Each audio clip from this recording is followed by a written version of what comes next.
मित्रों, सप्रेम जय जीव, हर एक जीव का जय हो। ब्रह्म जो श्रेष्ठ है, वो ब्रह्म क्या है? ब्रह्म को जानने से क्या होगा?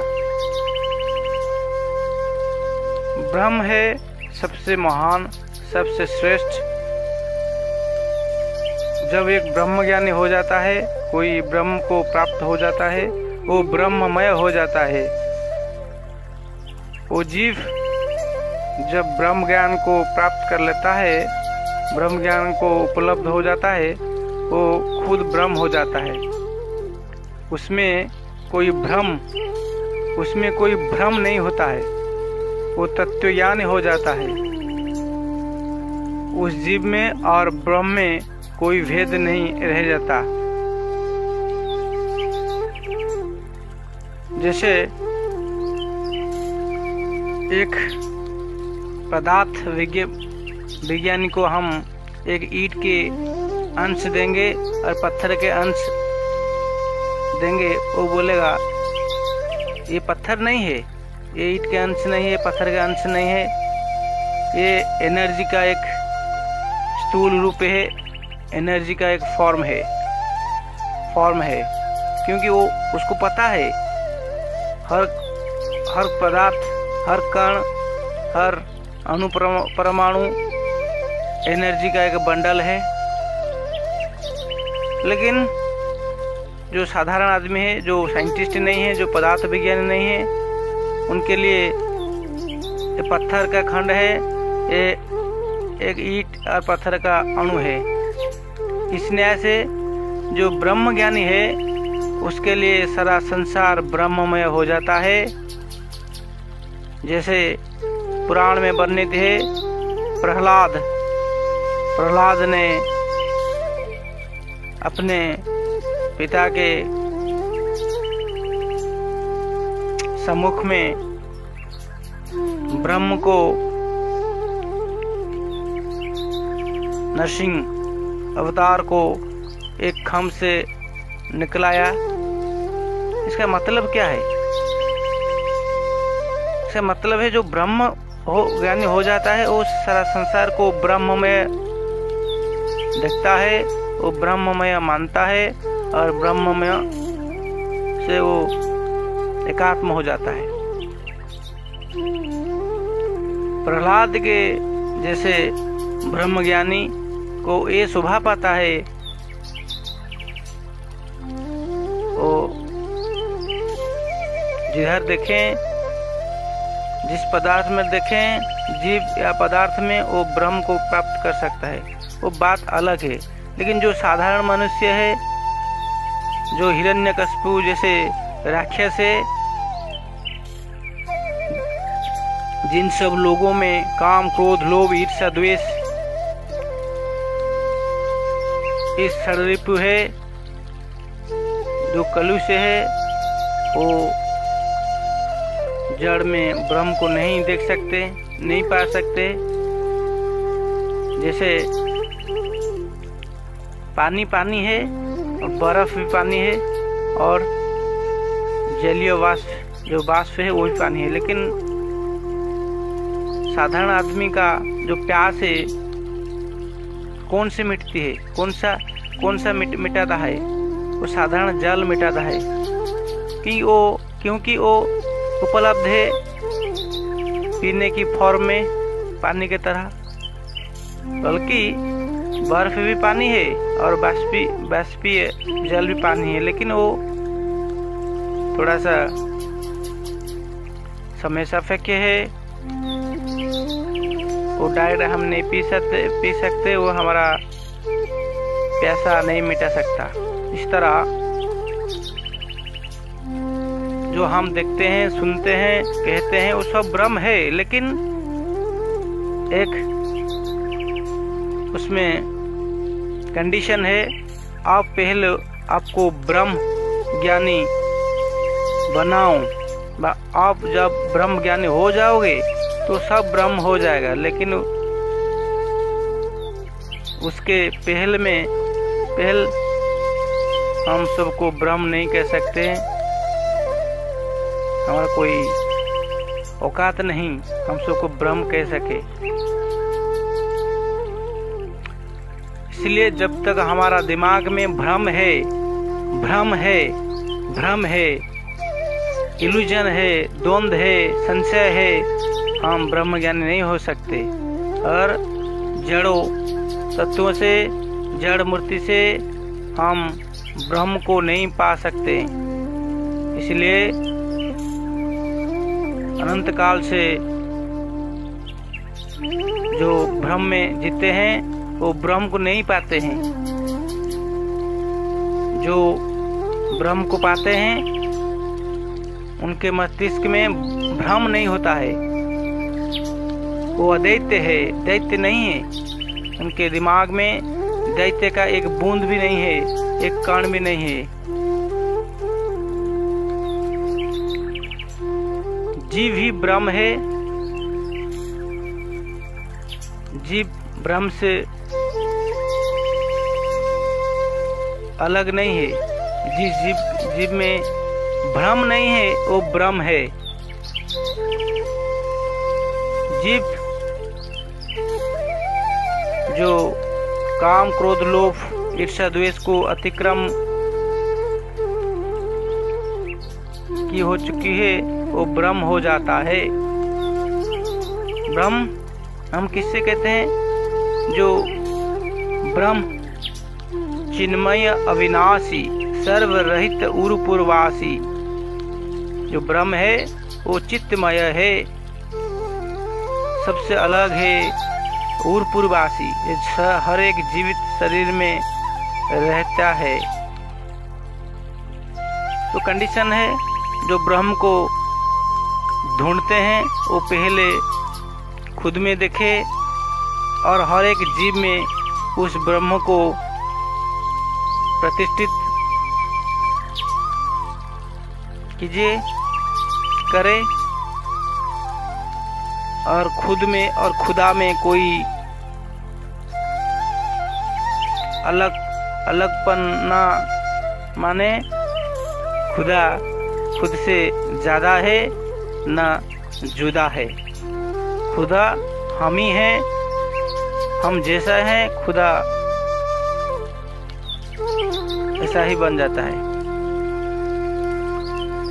तो जो ब्रह्म ज्ञान है, जब संतों के सानिध्य में, शास्त्रों के सानिध्य में और सत्संग में हमारा मस्तिष्क में जो भ्रम है जब टूट जाता है ना, हम स्वयं ब्रह्म हो जाते हैं।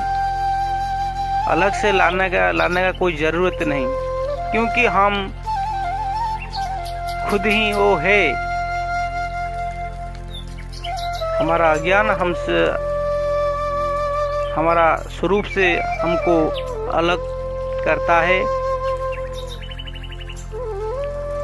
क्योंकि ये जो ब्रह्म है वो सब कुछ है।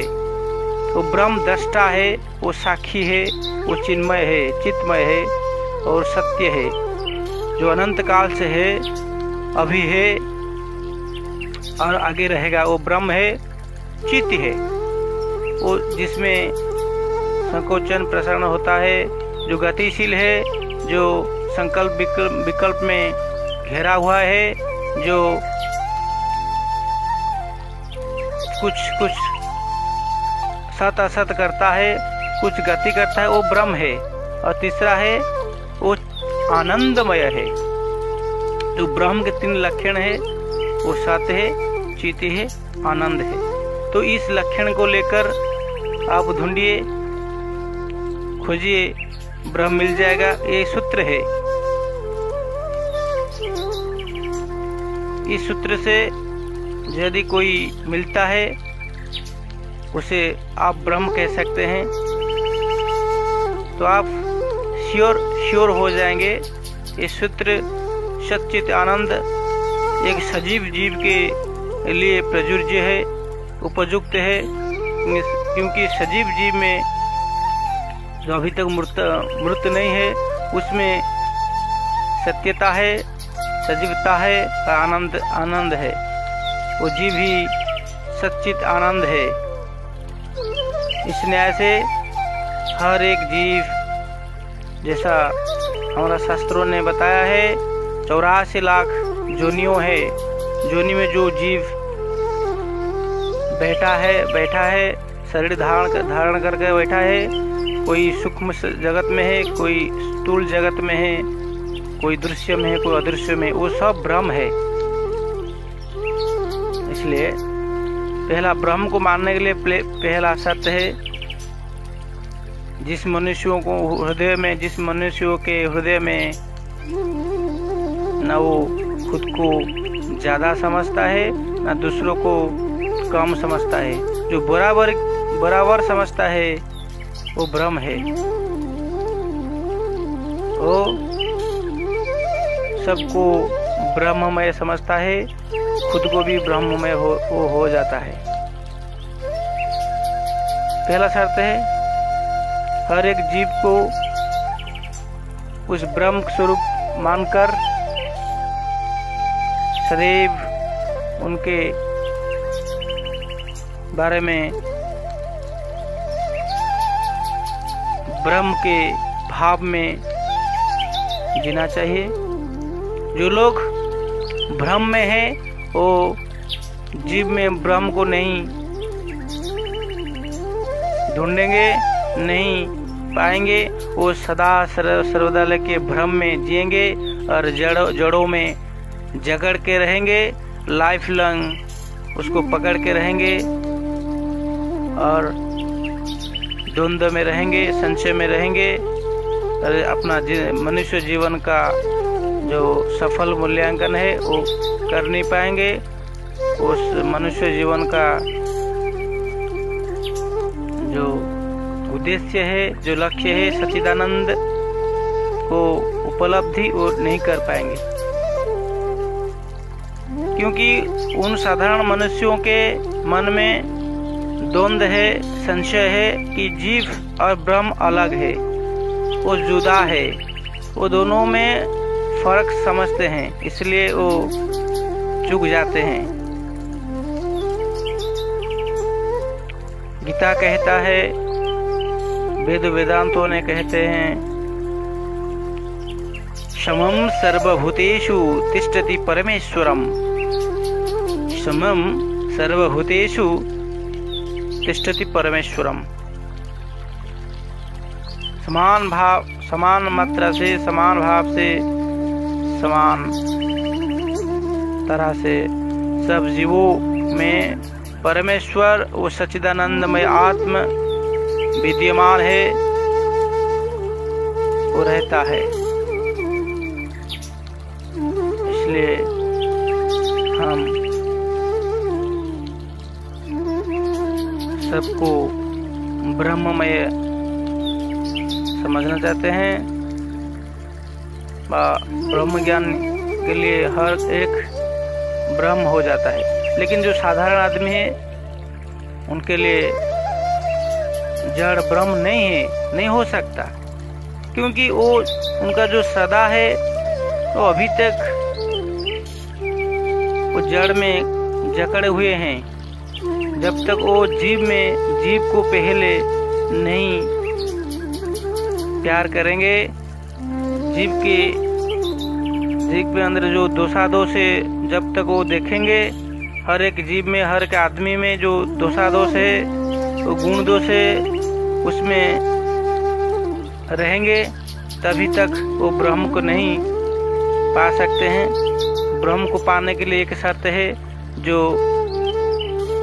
खुद को ज्यादा ना समझता हो और दूसरों को जुदा ना समझता हो, दूसरों को अलग ना समझता हो, जो समान रूप से खुद को और दूसरों को मान्यता देता है, वो ब्रह्म ही हो सकता है, वो ब्रह्म ज्ञान ही हो सकता है। लेकिन साधारण जीव के अंदर काम, क्रोध, लोभ, ईर्ष्या है, गुण दोष है, वो ब्रह्म को कभी नहीं पा सकता है। वो सजीव जीव में तो नहीं पा सकता है, वो कैसे जड़ में पाएगा? असंभव है। जैसा पानी है, बर्फ भी पानी है और जलीय वाष्प भी पानी है, लेकिन जो पानी को नहीं पी सकता वो कैसे बर्फ को पी सकता है, जलीय वाष्प को पी सकता है, वो थोड़ा कठिन है। तो पहला शर्त है हर एक जीव में उस ब्रह्म को मानो, उस ब्रह्म को प्रतिष्ठित करो और खुद खुदा बनो। जो खुदा है वो खुद से ना जुदा है, वो खुदा हम ही है। खुद को पहचानो, खुद के अंदर खुदाई करने से खुदा मिलता है। वो हमसे जुदा है, ना हमसे अलग है, ना ज्यादा है। वो हमसे दूर ना है, ना हम उससे दूर है। नजर ना आता है तो नजर का कसूर है। दोस्तों, आप सभी को अनंत कोटि सप्रेम जय जीव तथा शुभकामना है। आप सभी को इस ब्रह्म ज्ञान को प्राप्त करने के लिए आपके हृदय में श्रद्धा जागृत हो।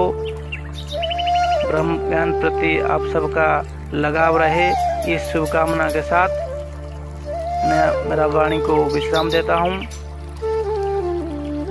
सप्रेम जय जी।